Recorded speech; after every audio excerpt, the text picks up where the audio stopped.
Hello my beautiful, beautiful bookish souls. If you're looking at me and you're thinking, gee, that makeup looks familiar and that outfit is definitely something I remember, it's because I am now filming the videos that I got ready for in my Get Ready With Me video.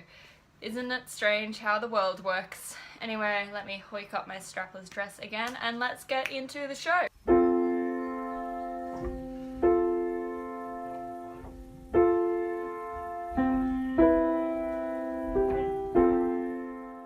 This video is another video for my March Hares and Mad Hatters theme. So another Alice in Wonderland inspired video, and I got very excited to talk about this video. The topic for the video, as you'll be able to tell from the description-y thingy and the thumbnail, etc., is my top 10 books that feature madness. Small disclaimer on the note of madness and madness in books. I have decided to call this film Top 10 Books That Feature Madness simply because of the fact that the word mad is what is used in the quote by Alice in Wonderland.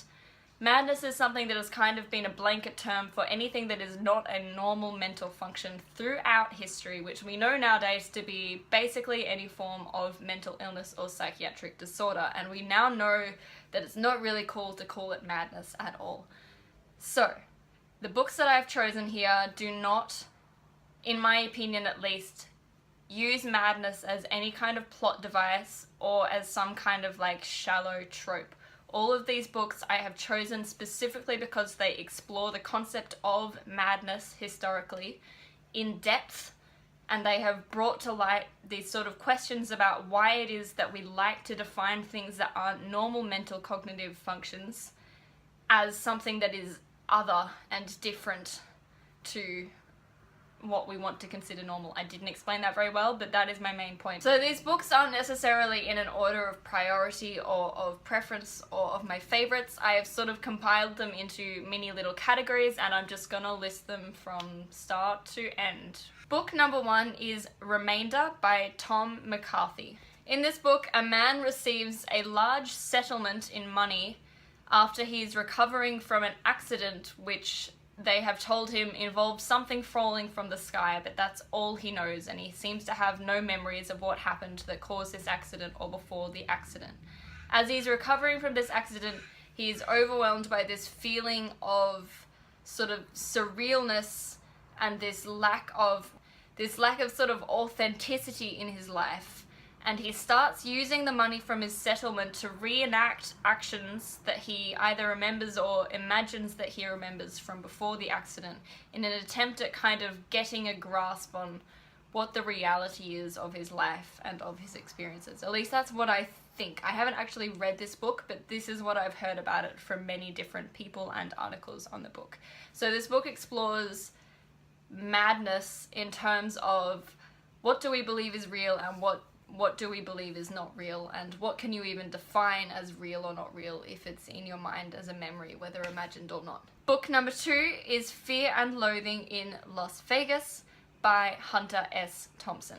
It has been a long-running discussion throughout history whether or not drug use augments your view on reality or creates a view of like an alternate or imagined reality. Like whether you are genuinely hallucinating something that isn't real, or whether it's like removing the walls that block your view of what is really there. I'm not putting any opinions in on that debate. I'm saying that that is definitely a debate that has long been around. And there is nothing better than this book and the next book on the list to illustrate that particular question of what drug use and sort of drug-induced views of reality means. Book number 3, continuing on the theme of Fear and Loathing in Las Vegas, is Naked Lunch by William S. Burroughs.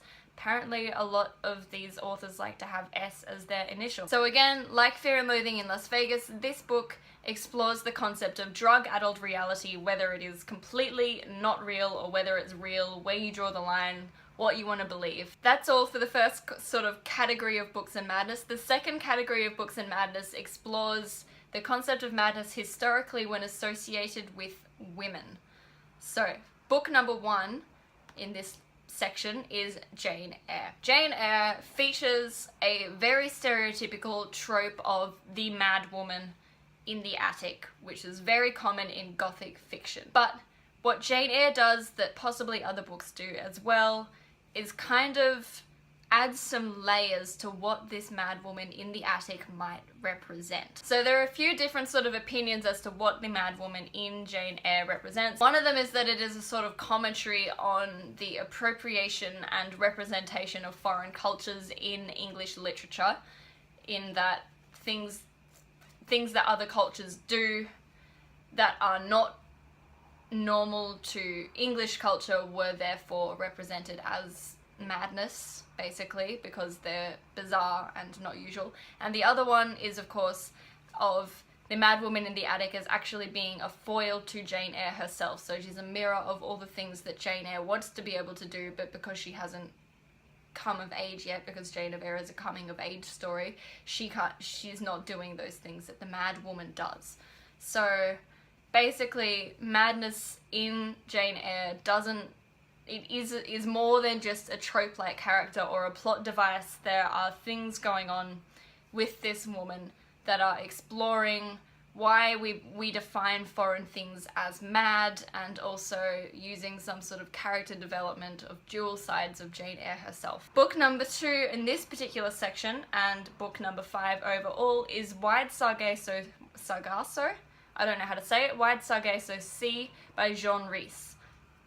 Jean Rhys, oh my god, I should have checked this first. I'm just going to put a thing up here and you guys can figure it out for yourselves. This book is an imagined prequel to Jane Eyre, written by obviously someone completely different and written many, many years later. And this builds on the themes that I talked about with Jane Eyre, on that idea of the mad woman in English literature being this sort of particular, like a representation of white English viewpoints on foreign cultures and cultures that are foreign to them. The fact that they get represented as something other, and that madness is the sort of symbolization, shall we say, of that otherness that other cultures had to English people, which is terrible, by the way, but it was there. Book number 3 in this section is Lady Audley's Secret by Mary Elizabeth Braddon. So Lady Audley's Secret was one of the first books in Victorian literature to actually start subverting the cultural ideas of the Victorian lifestyle. And it did this by making the villain of this story the ultimate idyllic Victorian housewife with all of the qualities that the Victorian ideal held up as the ultimate woman. So basically, Lady Audley's Secret ends up subverting many of the main ideals in Victorian lifestyle. It challenged the concept of madness as it was defined by medical science at the time, and it particularly challenged the concept of madness as it was associated with women. This is because historically, particularly in Victorian times, most women were diagnosed as insane for possessing traits or exhibiting traits that were nowadays would be considered entirely normal. For example, postnatal depression. Nowadays we know is entirely normal, and most women go through some form of postnatal depression. Back in the Victorian times, if a woman exhibited any of the typical traits of postnatal depression after having a child, she was considered insane and would be sent away to a mental asylum. So what Lady Audley's Secret did, this madness is used to kind of subvert that question of why on earth is it that women are always diagnosed as mad, and why on earth is it that we are determined to compartmentalize madness as something separate from the norm. I don't know if any of this video is making sense, but I'm really enjoying talking about it. Book number 4 in this section, and book number 7 overall, is The Yellow Wallpaper by Charlotte Perkins Gilman. This book, very similar to Lady Audley's Secret in terms of its themes. A woman is diagnosed with temporary nervous depression and a slight historical tendency by her husband, who is a physician, who then diagnoses that her cure is to be locked up in solitary confinement in a room in the house, which happens to have yellow wallpaper, which is what the title of the book comes from. This woman is locked up in solitary confinement and basically whiles away her hours staring at this yellow wallpaper, and I'm not going to go too much into the rest of the plotline of it, but that's like the basic overview of the book. What this book does with its madness, with its sort of featuring of madness, is again very similar to Lady Audley's Secret in that it raises these questions of why it is that typically feminine traits end up getting labelled as insanity. Side note, by the way, just in case anyone didn't know this, the word hysteria historically actually comes from a word meaning coming from the womb. So literally the word hysteria is entirely entrenched in the concept of being a woman and having a uterus. Like, it literally means like coming from the uterus. So hysteria is something that was very, very strongly linked to women. Hysteria and madness was something that is historically very entrenched in treatment of women medically and just generally throughout society. So these two books, Lady Audley's Secret and The Yellow Wallpaper, explore that kind of historical treatment of women and this historical obsession with women as being nothing more than hysterical, being mad, being insane, and consistently getting locked up in mental asylums. The final book in this particular category, and book number 8 overall, is Girl Interrupted by Susanna Kazan. This one is a much more modern, contemporary written book. It is a memoir of the author Susanna's times when she spent 18 months in a psychiatric treatment facility. This book again explores the concept of madness versus sanity, and in particular the concept of why it is that we use madness or mental illness in general to sort of separate ourselves from something that we are not comfortable with, or that makes us uncomfortable, and forces you to kind of confront the idea that everyone is capable of feeling the kinds of things that can be defined as mental illness. Basically, it is challenging us to come to terms with the fact that madness is little more than a social construct that we use to define ourselves against something that we consider to be other, which is something that I have already mentioned in these previous few books, that madness is often used to sort of symbolize something that is other, that we are defining us versus them, and the them is mad and the us is sane. And this book, along with all of the other books that I've mentioned, really raises that question and challenges our preconceptions about madness as something that is other and separate from ourselves. Final little category is just some miscellaneous books that also feature madness. Book number 1 in this category and book number 9 overall is Hamlet by Shakespeare. Most people read this play or watch this play and are disappointed by the lack of action in it because they kind of expect it to be something a bit more as this supposed revenge murder plot tragedy type thing. Because of that, it is often sort of overlooked that this is basically a play about existential crisis and mortality and coming to terms with human mortality and people going kind of a little bit mad because they can't come to terms with that, in particular Hamlet, of course. That's basically all I had to say about that.